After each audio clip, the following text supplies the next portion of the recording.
Cindy and I welcome you back to day number 20 of Reading the Bible 365. Today we're going to read Genesis 8 to 11. Remember, I like to highlight my favorite verses in Genesis in yellow. It's part of the Law or the Pentateuch, and there are 50 chapters in Genesis. Genesis chapter 8, we're still talking about Noah. But God remembered Noah and all the wild animals and the livestock that were with him in the ark, and he sent a wind over the earth, and the waters receded. Now the springs of the deep and the floodgates of heaven had been closed, and the rain had stopped falling from the sky. The water receded steadily from the earth.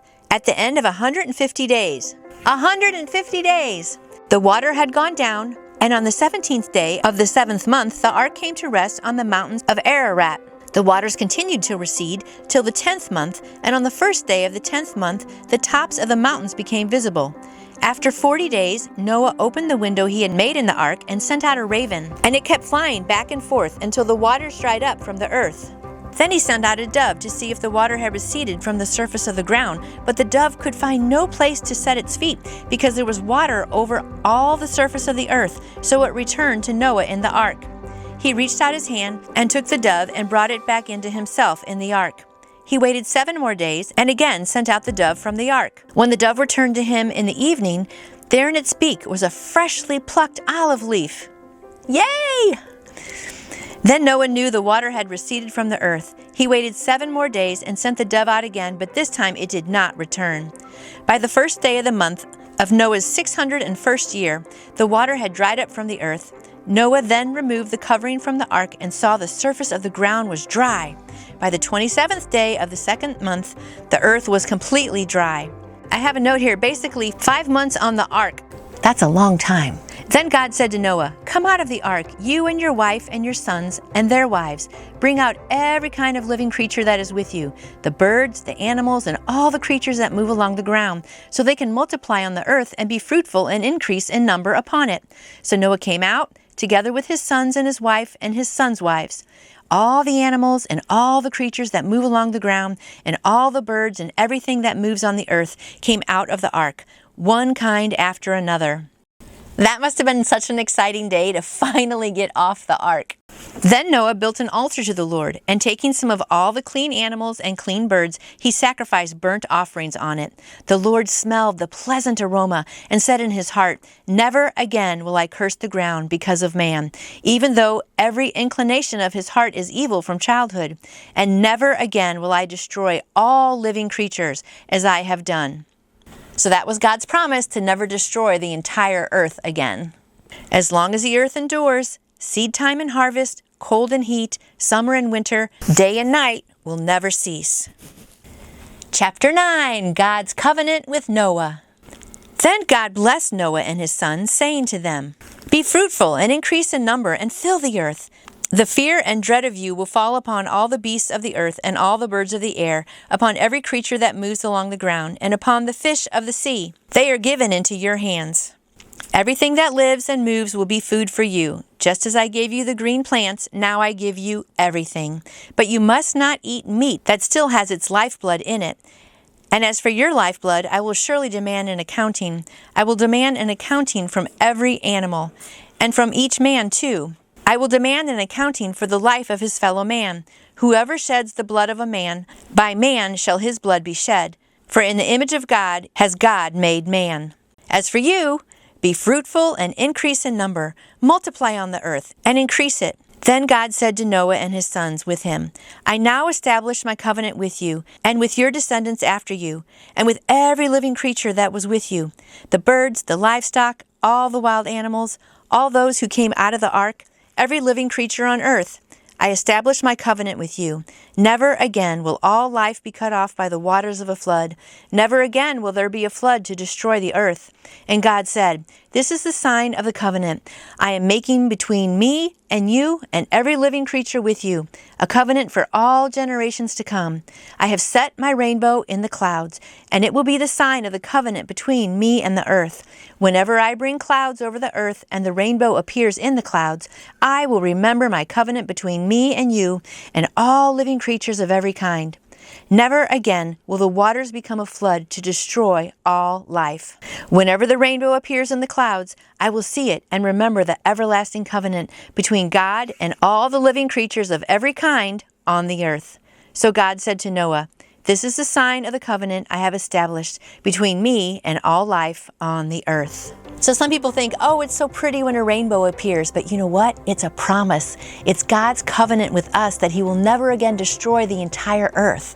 And I just think that's such a beautiful reminder. And I love every time after it rains, you can look up and see that rainbow. And I know I say in my heart, thank you, God, for making the promise never to destroy the whole world again. God wanted Noah to know about his new beginning. The flood was not merely a purge of evil, but a chance to return to God's original goal.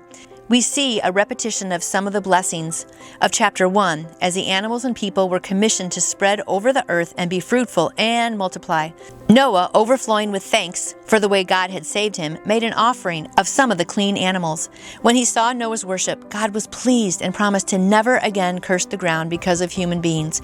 God would providentially preserve the earth and its ecology for the sake of humanity.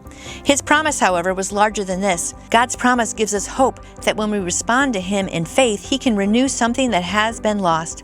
He can restore that which has been destroyed, rebuilding that which lies broken because of our sin. The sons of Noah. The sons of Noah who came out of the earth were Shem, Ham, and Japheth. Ham was the father of Canaan. These were the 3 sons of Noah, and from them came the people who were scattered over the earth. Noah, a man of the soil, proceeded to plant a vineyard. When he drank some of its wine, he became drunk and lay uncovered in his tent. Ham, the father of Canaan, saw his father's nakedness and told his 2 brothers outside. But Shem and Japheth took a garment and laid it across their shoulders when they walked in backwards and covered their father's nakedness. Their faces were turned the other way so they would not see their father's nakedness. When Noah awoke from his wine and found out what his youngest son had done to him, he said, "Cursed be Canaan, the lowest of slaves will he be to his brothers." He also said, "Blessed be the Lord, the God of Shem. May Canaan be the slave of Shem.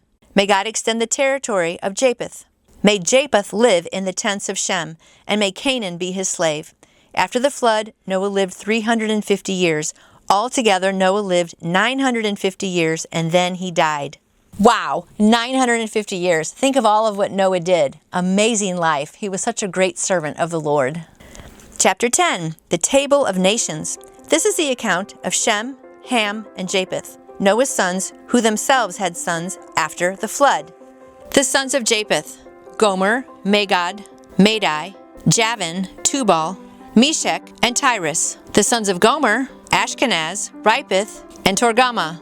The sons of Javan: Elisha, Tarshish, the Kittim, and the Rodamin. From these, the maritime peoples spread out into their territories by their clans within their nations, each with its own language. The sons of Ham: Cush, Mizraim, Put, and Canaan. The sons of Cush: Seba, Havilah, Sabta, Raamah, and Sabteka. The sons of Raamah: Shea and Dedan. Cush was the father of Nimrod, who grew to be a mighty warrior on the earth. He was a mighty hunter before the Lord.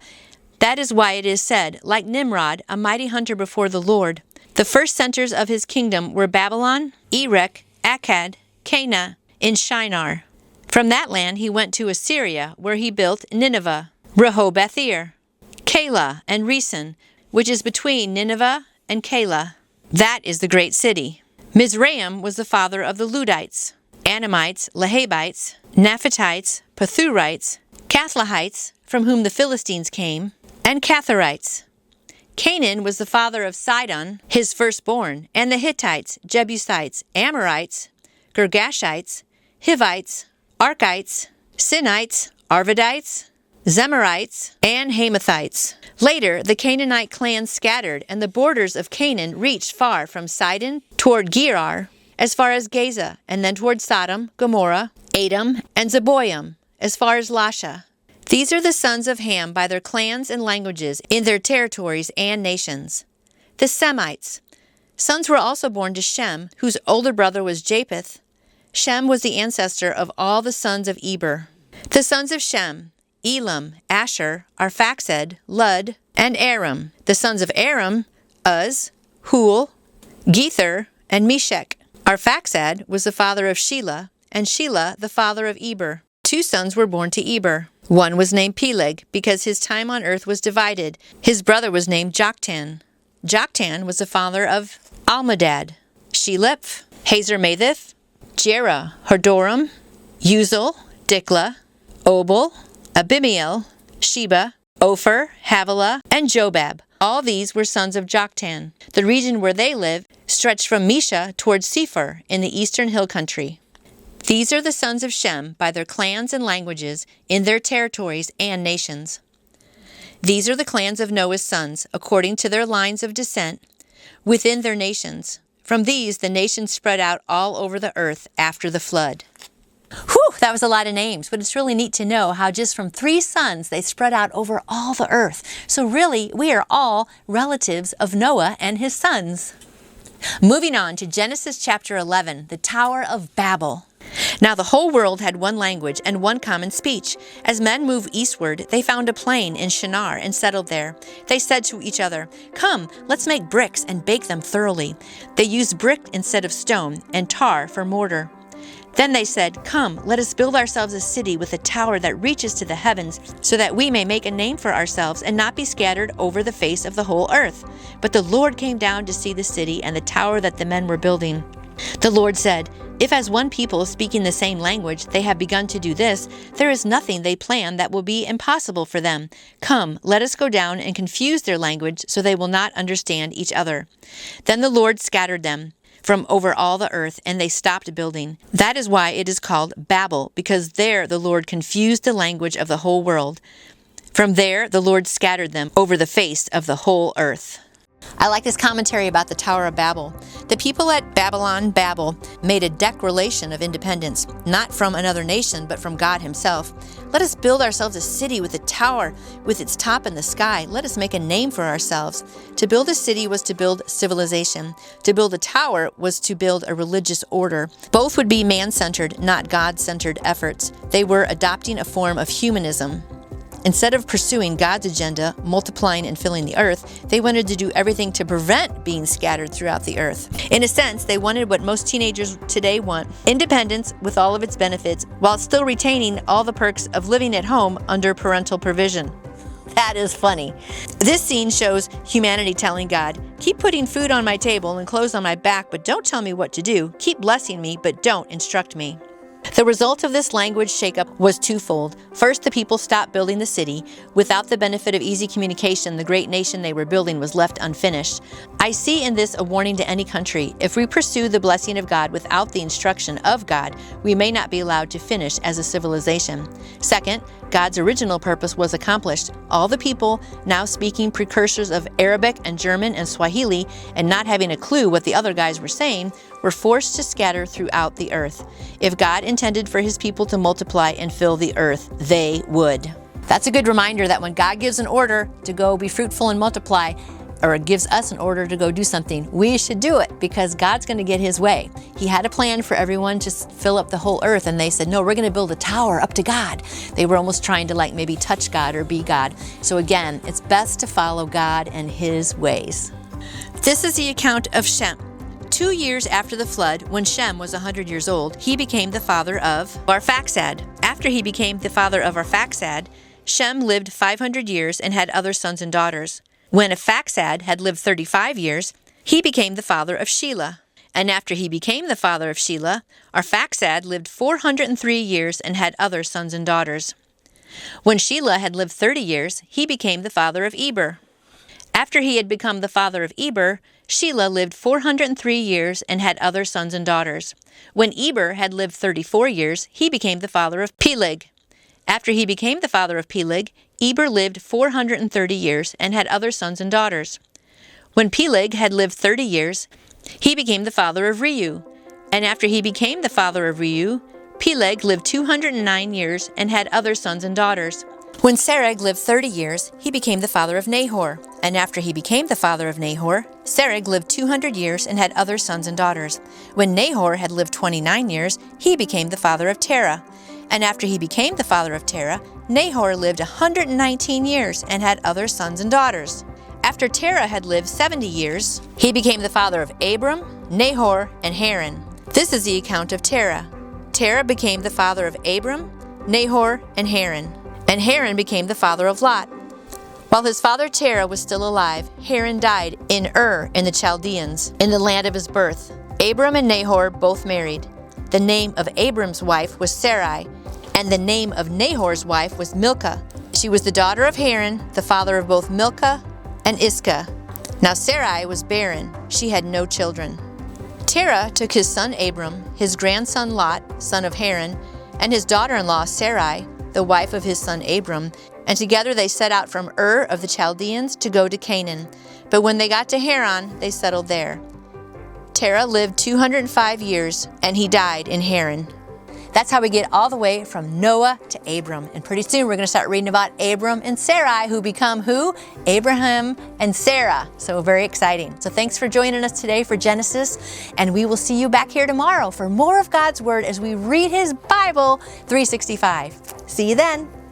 If you enjoyed today's reading of the Bible, please pass this on to a friend. I would also appreciate if you subscribe to my channel.